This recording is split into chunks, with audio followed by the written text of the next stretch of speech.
আসসালামু আলাইকুম। শিরোনামে আমন্ত্রণ জানাচ্ছি আমি মিতা মুস্তফা। আন্তর্জাতিক অপরাধ ট্রাইব্যুনালে স্বৈরাচারী হাসিনা সরকারের 10 মন্ত্রী এবং 2 উপদেষ্টা সহ 13 জনকে হাজির করার কথা রয়েছে। সেখানে আছেন আমাদের সহকর্মী নিয়ামুল আজিজ সাদেক। আমরা সরাসরি যোগাযোগ করছি তার সাথে।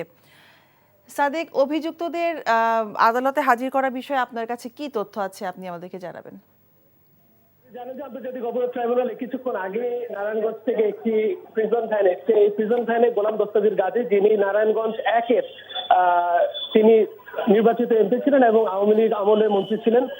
আর এই ট্রাইব্যুনালে আপনি নিশ্চয়ই জানেন যে 16 জনকে মূলত আওয়ামী লীগের এমপি, প্রতিমন্ত্রী এবং বিভিন্ন পর্যায়ের গুরুত্বপূর্ণ ব্যক্তিদের নিয়ে আসা হয়েছে। এর ভিতরে একজন সচিব রয়েছেন কিছুদিন আগে যিনি স্বরাষ্ট্র মন্ত্রণালয়ের দায়িত্ব ছিলেন। তার পাশাপাশি আওয়ামী লীগের যে হেভিওয়েট যে নেতারা রয়েছে, বিশেষ করে সালমান এফ রহমান, বিশেষ করে আনিসুল হক যিনি সাবেক আইনমন্ত্রী ছিলেন, তার পাশাপাশি আওয়ামী লীগের জুনায়েদ আহমেদ পলক থেকে শুরু করে 16 জন আসামিকে এখানে নিয়ে আসার কথা। এর ভিতরে আপনি জানেন যে মাত্র গত প্রথম শুনানি হয়েছে। সেই প্রথম শুনানিতে আমরা দেখেছি যে 13 জনকে হাজির করা হয়েছে, 3 জনকে হাজির করা হয়নি।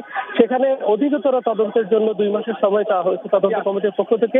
পরবর্তীতে আমরা দেখেছি যে 1 মাসের সময় তাদেরকে বর্ধিত করা হয়েছে এবং বলা হয়েছে যে অধিকতর যে তদন্তগুলো করা হচ্ছে তাদের বিরুদ্ধে, বিশেষ করে আন্তর্জাতিক অপরাধ ট্রাইব্যুনালে জুলাই বিপ্লবের সময় যে গণহত্যার যে ঘটনাগুলো ঘটেছে, সেই ঘটনাগুলোতে তাদের সুপিরিয়র রেসপন্সিবিলিটি কমান বা তাদের নির্দেশে যে ঘটনাগুলো ঘটেছে বা তাদের পরিকল্পনায় যে ঘটনাগুলো ঘটেছে, এই ঘটনাগুলোকে সন্দেহাতীতভাবে প্রমাণ করার জন্য যেই উপাদানগুলো প্রয়োজন, সেই উপাদানগুলো সংগ্রহ করার জন্য এবং তাদের যে সংশ্লিষ্টতা রয়েছে, তারা যে বিভিন্ন জায়গায় যদিও আমরা দেখেছি বিভিন্ন সময় দালালিক যে প্রমাণগুলো রয়েছে, সেই প্রমাণগুলোকেই গোছানো ভাবে সংঘবদ্ধভাবে আদালতের কাছে হাজির করার জন্য বলা হচ্ছিল এবং তারই প্রেক্ষিতে তারা 2 মাসের সময় চান এবং 1 মাসের সময় দেওয়া হয়েছিল এবং 1 মাসের সময়ের পরবর্তীতে আমরা দেখেছি যে আজকে তাদেরকে হাজির করা হয়েছে। গত মাসের 18 তারিখে তাদেরকে হাজির করা হয়েছে, আজকে 17 তারিখ তাদেরকে এখানে হাজির করা হচ্ছে। প্রথম একজন আসামি এখানে মাত্র এসেছেন।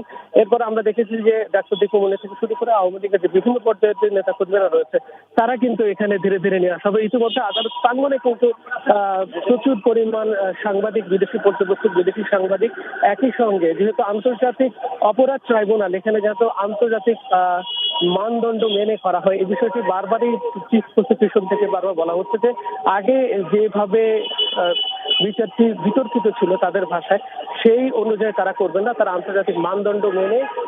ইতিমধ্যে আপনারা জানেন যে কিছুদিন আগে টবি ক্যাডম্যান, যিনি আন্তর্জাতিক খ্যাতিসম্পন্ন একজন আইনজীবী, তিনিও এসেছেন তাদেরকে পরামর্শ দেওয়ার ক্ষেত্রে। তো এই আদালতের কার্যক্রম কিছুক্ষণের মধ্যে শুরু হবে। শুরু হলে আমরা দেখতে পাবো যে এখানে যে প্রসিকিউশন এবং তাদের সাথে বিচারপতি যিনি রয়েছেন বিচারপতি মুর্তজা, তার নেতৃত্বে আজকে কি ধরনের শুনানি হয় এবং তাদের সেই অগ্রগতিটি, তদন্তগুলো কি উপাদানগুলো আজকে পাওয়া যায়, সেই বিষয়গুলো আপনাকে নিশ্চয় জানিয়ে দেওয়ার চেষ্টা করবো। এখনো জানছিলাম আন্তর্জাতিক অপরাধ ট্রাইব্যুনাল থেকে সেখানকার সবশেষ খবর। শিরোনাম এটুকুই। এই খবরের ভিডিও সহ আপডেট জানতে ভিজিট করুন এনটিভি অনলাইন www.ntvpd.com।